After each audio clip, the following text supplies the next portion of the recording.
Hoy voy a hablarte acerca de las obligaciones complejas, pero antes, imagina un mundo sin obligaciones. Un mundo en donde cada quien hace lo que quiere sin importarle si afecta negativamente a los que lo rodean.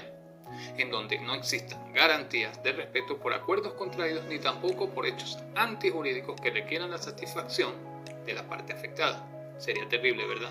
Es por eso que existe la figura de la obligación, para garantizar la restauración de un bien afectado o para hacer cumplir con una prestación convenida. Te invito a que me acompañes por unos minutos para que refresques o adquieras más información acerca de esta figura de la responsabilidad civil como lo es la obligación. Tenemos una íntima y estrecha relación con las obligaciones desde antes de dar nuestra primera bocanada de aire. En algunas legislaciones y según diferentes criterios, la persona no nacida adquiere derechos, incluso el embrión, luego de 14 días de fecundado. Otras posturas sostienen que es a partir de la 12ª semana de fecundación.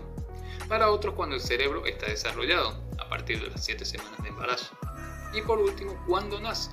Así que son nuestros padres, en primera instancia, quienes están obligados al cuidado y desarrollo de nosotros.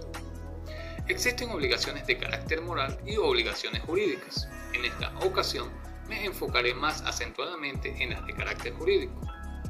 Dentro del término obligación se engloba una vastedad de figuras de gran importancia, elementos, clasificaciones, especies, etc., que le otorgan un extenso alcance para abordar la innumerable cantidad de circunstancias que requieren ser solventadas en las relaciones obligatorias. Primero, es necesario buscar una definición adecuada de lo que es una obligación. El profesor Mauricio Rodríguez Ferrara lo manifiesta como la conducta que debe desplegar el deudor en beneficio del acreedor. Es decir, es el compromiso que tiene una persona en beneficio de otra en un plano de igualdad. A través de dicha concepción podemos deducir sobre los elementos de la relación obligatoria. Primero, las partes. Sujeto activo, a quien le deben. Sujeto pasivo, el obligado, es decir, el que debe. Segundo, el objeto de la relación jurídica, que es la conducta que debe desplegar el deudor, si es de dar, de hacer o inclusive de no hacer, de abstenerse de realizar una determinada acción.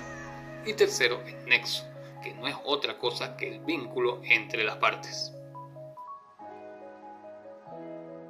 Entendido esto, ahora te hablaré de las diversas especies de obligaciones, de las puras y simples y de las obligaciones complejas. La relación obligatoria es simple en cuanto ninguno de sus elementos es plural, un solo deudor, un solo acreedor, un solo vínculo y una sola prestación.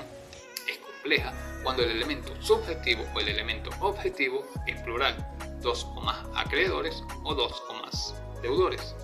En este caso estamos ante obligaciones mancomunadas y solidarias. Ahora bien, cuando el elemento objetivo, es decir, la prestación, es plural, nos encontramos ante obligaciones conjuntivas, alternativas o facultativas. En esta obligación, el deudor, para libertarse de la obligación, debe entregar todos los objetos a los cuales se refiere dicha obligación. Por ejemplo, si se tiene la obligación de entregar un automóvil y 2 motocicletas, esta no se extinguirá hasta que se hayan entregado todos los objetos. En esta obligación también implica pluralidad de objetos en la prestación.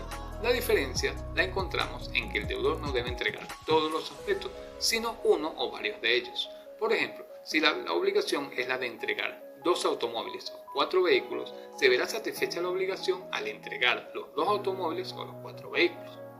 Así que no se puede obligar al acreedor a aceptar parte de una y parte de la otra, por ejemplo, un automóvil o 2 motocicletas. Esta obligación está contemplada en el artículo 1216 del Código Civil venezolano. En cuanto a la elección del objeto por entregar, esta pertenece en primera instancia al deudor, si no es concedida expresamente al acreedor. Segundo, si el deudor ha incurrido en mora, será el acreedor quien tendrá el poder de elección. Y en tercera instancia, será el juez quien decidirá. Esta figura se contempla en el artículo 1217 del Código Civil venezolano. A diferencia de la obligación alternativa, en la obligación facultativa es el deudor y solo el deudor quien tiene el poder de elegir. pero las partes deben haber convenido la posibilidad de entregar un objeto distinto para libertarse de la deuda. Verbigracia, la obligación de entregar 2 caballos, pero se podrá libertar entregando 3 vacas. Acá, los puntos a tomar en cuenta son, en primer lugar, la elección es del deudor.